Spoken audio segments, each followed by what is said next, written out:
It's all about maximum attack. A big fire there! That's extraordinary. And there's a big crash at the back!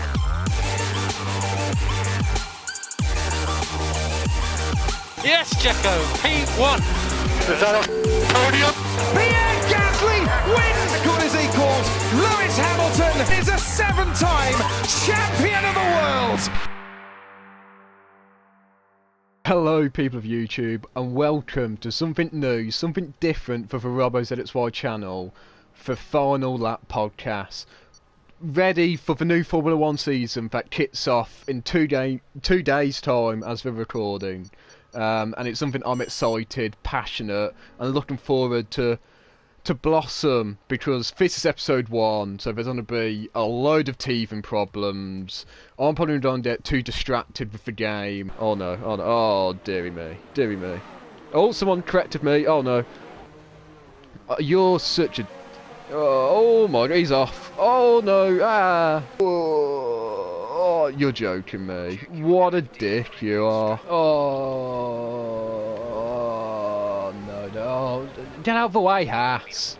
You're joking, a 2-second time penalty. I thought we'll have F1 2019 on in the background, something visual, something to engage with, something just a bit more interactive. Streaming live on Twitch, if I get an audience, which I doubt, and if they have any questions or anything they want to add, I'll add that to the conversation. But it's just something I feel like I can build on, something new, something different, and something I enjoy. So let's just get straight into it for podcasts. Out of this work, episode 1 with the new season only days away. I'm going to give you my predictions, what I expect from the new season, what I expect from some drivers, and we'll see if this podcast series keeps going till the final episode. We'll revisit, see what stayed, see what I got right, and what I inevitably got horrifically wrong. Just as a side note, I'm in my favourite car of all time, what I grew up with and I was like a semi-fan, for Vodafone, the 2008 Lewis Hamilton's championship winning McLaren car, and I love it. Just I should have been paying attention. Just the livery on it, the noise of it, and just the memories of... Just Button's my all-time favourite driver, and he got to drive this car. Hamilton winning his first ever championship in it. That last race in Brazil where Massa thought he won the championship, but no. Hamilton swerves past Timo Glock and wins it to send the whole shirt swinger going mental in the pit lanes. Anytime now he comes through to claim his 6th victory of the season. He has done everything he needed to do, and we wait now to find out who will be the world champion of 2008. Can Hamilton do anything? Can he run it up the inside of Vettel? Only a few corners to go now, and desperation starts to creep in for Lewis Hamilton. Raikkonen's third, and is that Glock? Is that Glock going slowly? It is, That's it's Glock! Oh my goodness me! Hamilton's back in position again! 100,000 local hearts sink in the grandstands. It's handed the place back to Hamilton. He comes through, and if I'm absolutely right, I'm sure that he is going to claim 5th place, which is all he needs to do to become the 2008 Formula 1 World Champion. Oh, good times all round. And talking about Hamilton winning a Champions League, Well,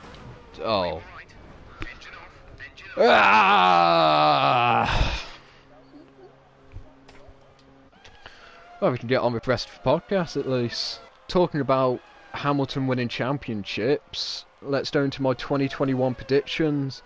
And surprise, surprise, my top 3 just control pace as every other season. Hamilton 1, Bottas 2, Verstappen 3, but I do think it'll be very, very tight. Hamilton to just become the greatest of all time, beating Schumacher's unbeatable record of 7 world titles. It's going to be insane, and I do think it'll be 8 and vacate. I think only signing a 1-year deal with the regulation changes in 2022, why risk your legacy?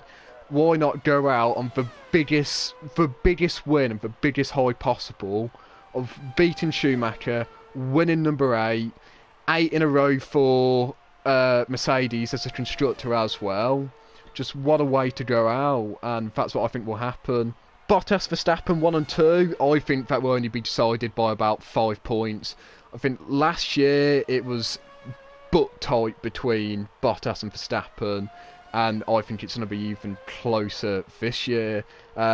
Mainly because Red Bull look like they've done a first race of the season, come out fighting. Their main problem in the last few seasons is they just start really slowly and progressively get better and end the season on a massive high, just like last year. Verstappen winning the Abu Dhabi Grand Prix from start to finish. He just dominated it, and I think Red Bull will have more of those days, especially with Perez in the team. So there's my top 3. Hamilton, Bottas, Verstappen. Very close. I don't think Hamilton definitely won't win it with 5, 6, 7 races to go like he has done for the last few years. Bottas and Verstappen will push him till, I reckon he'll do it with 3 races to go. And then second place to be decided on the last day between Bottas and Verstappen. Best for rest, number 4, I have my boy, Danny Ricciardo. I think all you have to do is watch Norris's interviews recently. Whenever they ask him about that McLaren car, he can't stop smiling. He's trying to hide it, but he's just grinning ear to ear. And I think that tells you all you need to know. And especially with how that McLaren was performing in pre-season testing last week, Ricciardo and Norris were outstanding in it. And I do think Ricciardo will finish 4th in the championship, because I think he'll get a couple of wins out of that car. My prediction is he'll get consistent podiums, and he'll get 1 or 2 wins out of it, which would be huge for McLaren and huge for Ricciardo. And he'll be in a title race, but I think it'll dip away. It won't, because obviously Bottas, Verstappen and Hamilton will run away with it, leaving Ricciardo and obviously Perez fighting for 4th and 5th. Racing Point dropped in to be able to bring Vettel in, and it took him to be a race winner, winning in Bahrain, for him to get that Red Bull seat off Albon. Good move by Red Bull. Do they now finally have a driver where they believe they can help win a constructors and maybe help challenge and push Mercedes to the edge? We'll find out, but I do think it'll be very, very tight between Ricciardo and Perez. I only think it'll be 5 points between them maybe. Ricciardo and Perez will both be fighting each other for podiums, and I think they'll both get a couple of wins under their belts, which is why I think they'll come 4th and 5th.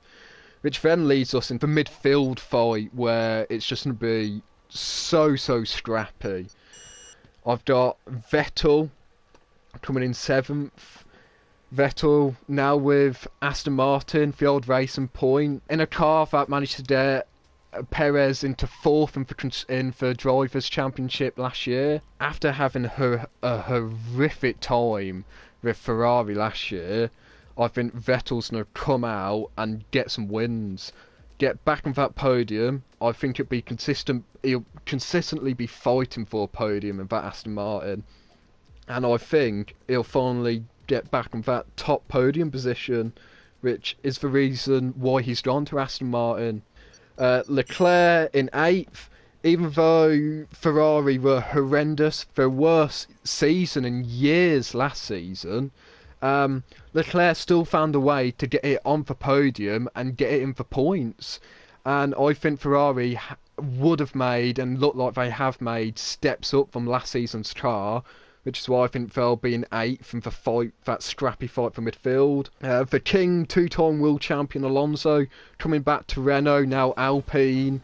I reckon he'll come in at 9th. He'll be fighting for podiums. A bold shout, I reckon he could get a race win under his belt in that Alpine, depending how reliable and how consistent that car is. But he'll definitely be in a podium fight every other week, I'd say. Sainz in 10th. Ferrari, even though they're going to make improvements, they'll be better. I don't think it'll be enough for Sainz to be any higher than 10th. I think he'll be lucky to get more than 2 podiums in that Ferrari. Here we go then. Let's see what happens with this first lap. So there's my top 10 predictions. Let's just not try and... Oh dear. Try not to get any big crashes. Oh... But...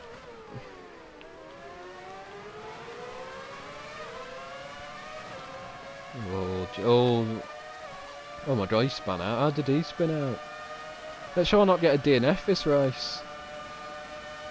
How are they going so quick? How's he going so quick? Oh, this corner, man. Jesus. Oh, I got dirt on my screen. Oh my god, big collision out in front. Dodging that up into 9th. He's had to retire. Accelerate out of there. Come on. Oh, Oh, don't be... Oh, don't do this at me. I'll do that at you. Come on, come on. Late break, late break. I can now break. Oh, there we go, there we go. Yellow flag, Jesus Christ. Oh, where you going, son? Where you go? Oh, you made me go wide. Oh, he's going into the pits. Here we go. Right, back to the predictions then. 11th, Stroll.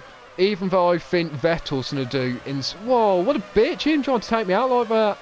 Even though I think Vettel's going to do insane for Aston Martin, I don't think Stroll will. Stroll will fight for the odd podium, but his ability compared to Vettel and the rest of that midfield driver battle, I don't think he's up for it. I think that car will be too much for him. I reckon he'll get a podium or 2, but I don't think he'll be consistent with it like he wasn't consistent enough with the Racing Point. He was able to get himself a pole position and did nothing from it last season. So that's why I think Stroll will finish 11th. Hold on, big turn. Oh, I should have took the racing line, which I can't. Oh my god, get out of here. Oh, you don't... Jeez. Up into 7th. Which then takes me to Gasly. I think that AlphaTauri is looking good. It's looking drivable and it's looking quick. And with the confidence and the performances Gasly was putting in last season and how well he's looking in pre-season, I think he'll definitely keep that AlphaTauri in for points consistently and maybe fight for the odd podium on the tracks they favour. And saying that, 13th, I have the new rookie driver, the Japanese warrior, Tsunoda. I think Tsunoda, he hasn't put a foot wrong all pre-season, and because that AlphaTauri is looking really good for a midfield car, I reckon he'll keep putting that in for points consistently. So they'll both come in at 12th and 13th, and then 14th I have Ocon. I think Ocon will disappoint. I don't think Ocon will live up to what the Renault/Alpine team need. Alonso will come in, do what they need him to do, but Ocon will just disappoint and finish 14th and won't be in that midfield battle at all. He'll be outside the strap, and then from Ocon there'll be a big points gap between him and then 15th place, who I have as the Iceman, Kimi Räikkönen. I think Kimi Räikkönen will bag himself a few points, and then I have George Russell coming in massive at 16 and get this, to pick up points, multiple points. I reckon George Russell will pick up from that Williams. He seems happy. They've got Jenson Button in now to advise the team, which that can't be a bad thing. And it looks promising for a back of the grid car. I think George will do wonders in it and come just behind Kimi and pick up maybe 4 or 5 points. But I've got Giovinazzi coming in at 17th. He'll pick up 2-3 points in that Alfa Romeo. Then I have Latifi behind. I reckon Latifi can bag himself a point or 2. And that means Williams can end up probably with 5 points at the end of the year, which would be a massive step forward for them. And then in 19th, Schumacher. I don't think Haas will get any points this year. But then the reason I have him above Mazepin is because I think Mazepin will get minus points by the end of the year. He will be reckless. I reckon the first few races he'll tread lightly, but I can't see it lasting long, and I can see him getting minus points and just being horrific and just being dangerous for the F1 and to himself. So that's my driver standing prediction for the end of the year. We'll see how it goes, but I feel confident with it. I feel very, very confident with it. Hopefully I can end in the points here, get 1 point to my name. Oh, it's gonna be close. There we go. On to juicy gossip. Most improved driver. I do think most improved driver will be Sebastian Vettel. I know what you're saying. He's a 4-time world champion. How can he improve? Well, last year finished 13th, only 33 points, only for one podium, and that's because Leclerc messed up on the final corner to get 3rd place in Turkey. He has to be in that Aston Martin. With me thinking he'll get some race wins this season, I'll put my house on it. He'll be the most improved driver of the last season. I'd be very disappointed in Aston Martin if they haven't delivered a race-winning car for Sebastian Vettel, because he deserves the world. Most improved team. I'm saying Williams. I think Williams will pick up multiple points, and they'll do it not consistently, but they got 0 points last year, and for them to go from 0 points to picking up multiple points with both drivers, that's a massive step in the right direction for them. What the hell? Jesus Christ. Surely that's not on. Oh, sorry, McLaren. Oh, go on. 2 sec, you having a laugh, pal. Give me one chance. I'm not taking out from behind, aren't I? Oh, it's my Renault buddy. Oh, I'll give you for racing line then. Oh my god. Debris everywhere. Oh, but jeez. Ah! Oh, you pleb. Sorry, Haas. Oh my god. Have I? Oh, I'm gonna need to. Oh, into 5th, but I'm gonna need to pit. Oh, balls. Balls. Ah! What, 1 stop? Do we have to? Yeah, we probably do. Oh, no, I'm just letting him get away. Oh, Jake,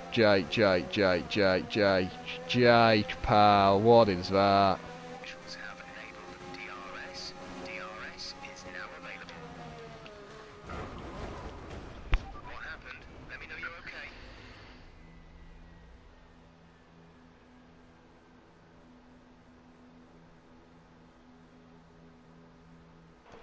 We'll get focusing on the rest of the podcast then. Best rest, McLaren, with a driver lineup of Ricciardo, who, at his ability, should be fighting for world championships and should be definitely getting race wins in 2021, with hot prospect Lando Norris, who's a podium sitter. They're definitely going to be best rest, and I'll be very surprised if they don't finish 3rd in the constructors. Dark horse. AlphaTauri are my dark horses, especially Gasly. I think Gasly can redo what he did last year and maybe get a podium or 2. Does that? AlphaTauri is looking quick, it's looking drivable, and both drivers, Gasly and Sonda, are looking incredible in it. The biggest disappointment, Esteban Ocon, as I said before. Who will leave? Well, Raikkonen will leave. Giovinazzi will get kicked out of Alfa Romeo. Not because he isn't quick, but he's reckless. It's too many crashes, too many damages, and for a team with not a lot of money like Alfa Romeo, I don't think they can afford to keep him on. And there's plenty of F2 drivers they can take. Fittipaldi, Jack Aiken, and even not F2 drivers. Hulkenberg still hasn't got a seat. Kvyat hasn't got a seat. Kubica, who's their reserve driver, he hasn't got a seat for the moment. Albon hasn't even got a seat for the moment. How many teams will win? 5. I think there'll be 5 winners this year. Obviously, Mercedes, Red Bull, obvious. McLaren, as I've said. Aston Martin will be the 4th winner this year. Oh, I think Leclerc might be able to get a win out of that Ferrari. And if it isn't for Ferrari, then I think it'd be Alonso in the Alpine. And then my big, bold prediction for the season, and I think I've made a few already in this podcast. Well, the bold one, Hamilton to win 8 and vacate. Ricciardo to win multiple races with McLaren. Williams to pick up multiple points. Mazepin to get minus points. And then I think Alpine won't stick with Alpine. I reckon there'll be turmoil and they change to a new brand, a new name to race under for 2022. They're my bold predictions for next year, which I feel confident in. Right, here we go. This part of the podcast, I'm just going to talk about... If I'm going to pick out a few drivers I think are noteworthy to pick out at this stage. The first one, Bottas. I think this is the biggest... Oh, crap. Oh dear. I think this is the biggest year in Bottas's career. If he doesn't close the gap, oh dear. If he doesn't close the gap on Hamilton, and try and get some breathing space between him and Max, I think he'll be gone. Only 1 year left on his contract. Only 2 wins last season and 11 podiums, exactly the same as Max. I really do think Bottas needs to watch his back and just get aggressive, get his elbows out, dig them into Lewis and Matt, and just go. He needs to race for himself. He needs to not race for Mercedes and race for himself. Then the next driver I think is noteworthy is Alonso. I think 2-time world champion coming back to Renault where he won his 2 championships, now under Alpine. I think this is a huge year for Alpine because having Alonso with them, who I think will challenge for podiums every other race, will get them results, will get them what they want. This is huge, but the reason why I think it's noteworthy is because Alonso will speak his mind. Alonso is not afraid to say in public. He will say how, if the car's bad, he will say it in public over the radio, which last year, and I forgot what race it was, Ocon tried to do the same, and the engineers for radio weren't having any of it. They were arguing with him to keep it quiet and keep it for the briefing after the race, which Alonso isn't going to do. And I think even though Alonso will do well and will maybe even fight for the odd win, but definitely get podiums, he's going to ruffle some feathers behind the scenes at Alpine. Third on my list is everyone's favourite George Russell, for prodigal son, for future world champion. Piggybacking off what I've said about Bottas, Russell is fighting for a career at Mercedes, and it's not a big fight, it's not David versus Goliath. If Russell can get 3-4 points on the board, he's done enough to get that seat for 2022. Whether that's because Hamilton's going to leave 8 and vacate, or whether that's because Mercedes are done with Bottas, if Russell can stay consistent like he did last season and get them points which he really deserves, and I think Williams deserves, then this is a huge year for him. Number 4 on my list is Mazepin. Earlier I was saying how I think Mazepin will finish the season in minus points, mainly down to his character. Like, okay, he won a race in F2, he did well in F2, obviously he knows how to drive the car, but to control himself, he's a young hothead, but he's not a young hothead how like people saw Hamilton was when he was young, or how Schumacher was when he was young. He's a bit of a thug, if you ask me. like the scandal that happened in pre-season, which obviously Haas aren't going to do anything about because of his dad's money, which they desperately need to stay in F1, and what they're using to hopefully have a good car in 2022, because Haas, if I believe, have done nothing or minimal on their car this year. I do wish Haas do well, because I just love Gunter Steiner. I think Steiner's a legend, and I wish him all the best, as I don't want to see Steiner go, mainly because of the Drive to Survive documentary. And lastly, on my 5 drivers that I feel are noteworthy at this moment in time, 2 days before the season starts, is Max Verstappen. This is Verstappen's biggest opportunity to be a world champion. His 6th season in the sport at only 22, 23 years old, however old he is now. This is, the Red Bull looks insane. They were king of pre-season, something you do want to be, but you don't want to be, because you don't want to peak in pre-season. And with Mercedes looking a bit shaky, whether they were sandbagging or not, this is their biggest year. This is Max's biggest year, and this is what Christian Horner's wanted for the last 6 years, to make Verstappen the youngest ever world champion. And if he's going to do that, it's going to be this season. The car looks great. He's ended last season in incredible form, and I think Red Bull won't come out slow like they have done every other season. They're going to come out fighting, and it's going to be a huge battle. Everything's at stake. Hamilton beating Schumacher's record and becoming the greatest of all time, winning 8 world championships, which is insane.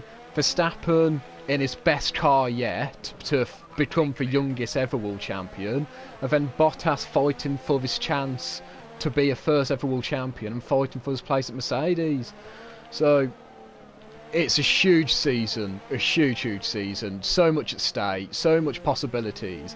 We'll soon find out. Not long to wait till the first race, where we'll get a gist, and everything I've just said will be wrong, probably. That's how it usually goes. No, what's... Oh, there's a wall there. How long has there been a wall there for? That's really embarrassing. I thought it'd just be, oh, you know, sod it. Have a good evening. Thank you all for watching episode 1. We'll see what happens in Bahrain in 3 days' time. But until then, goodbye and God bless.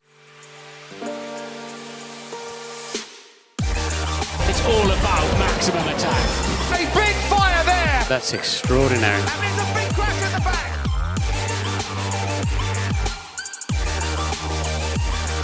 Yes, Checo, P1. Is that a podium? Pierre Gasly wins! Record is equalled. Lewis Hamilton is a 7-time champion of the world!